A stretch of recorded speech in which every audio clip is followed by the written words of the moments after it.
So we're installing today a wall that I decided that I'm going to be putting this, all we're doing is this baby wall that is not a truly functional retention wall in any way. So you'll notice that I have got some of these backwards because I wanted the angle to turn a little bit better, but I'm going to show you the right way of installing this.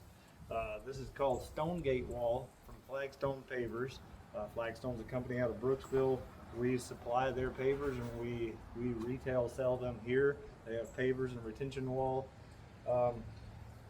The reason I can cheat on the way that I'm installing this one is this is completely under a pole barn, and it will not be actually retaining anything other than the weight of the material that I'm gonna put inside of it, which I'm gonna be cheap and utilize Lime Rock road base because we're a garden center and I've got a bunch of it over there and it's our cheapest material I can fill this up with.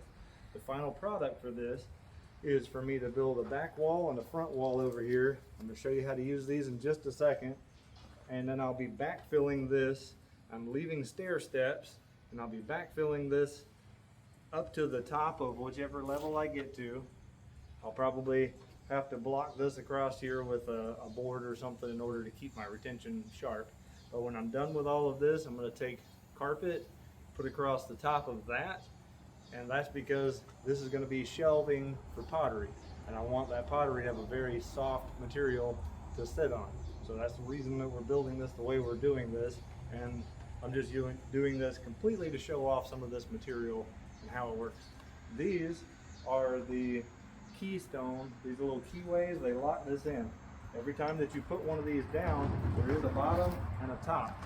If you always install it to where the smaller holes are this way up, they have a cut end that's at an angle and then a square end. That cut end, in order to do straight lines, you just reverse the cut end, put it back up, and then two of these will butt together and run a perfectly straight line. In order to run curves, you turn those back and forth until you get the desired curve in order to lock them in without having to use glue, because for me, I change stuff all the time around here. You can use these to lock this in. You put the small end down on whatever these holes are, and when you set the next block on top of it, that bigger hole, let me grab one.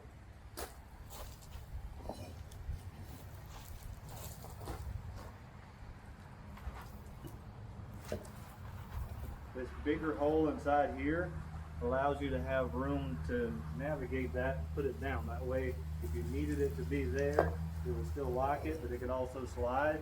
But then if dirt were pushing against it, it won't slide it off because those tie it in together.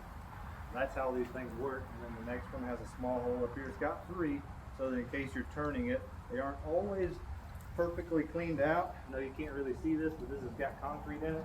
But if you move it around, usually you can get them to go down inside there.